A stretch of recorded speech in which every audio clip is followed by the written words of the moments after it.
So how do you recognize when a VC is politely telling you no, they're not interested, but doesn't say no?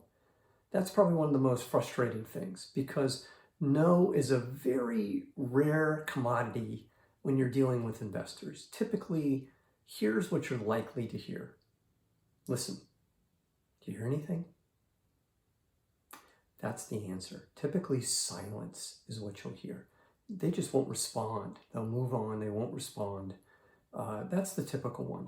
If they do respond, you're likely to hear something like this. Oh, it's interesting.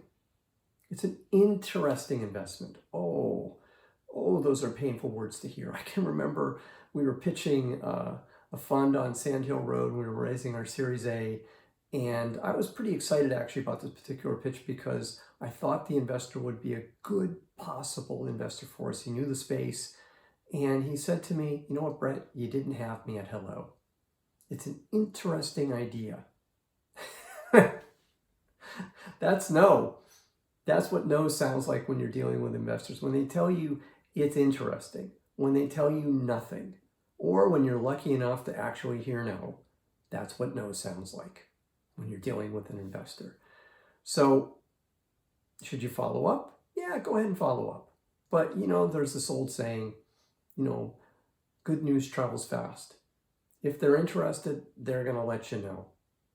Trust me on this one. They'll let you know. It's not gonna work the way you want, but yeah, absolutely follow up. Be a polite pest. Go for it because you never know. Maybe you'll get lucky. Maybe they missed an email. Maybe they forgot. You never know.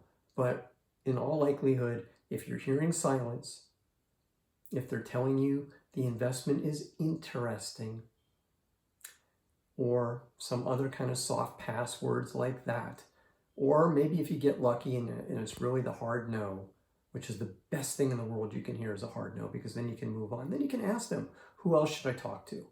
And by the way, that's how I found one of my investors, is when somebody told me no, and then they were nice enough to say, you know what, Brett, you should go talk to these guys. I think they'd be perfect for you. I'm happy to make an introduction. And it turned out I knew a partner there. So it was great. And then 4 meetings later, we had an investor. I'm Brett at brettjfox.com. Have a great, great day.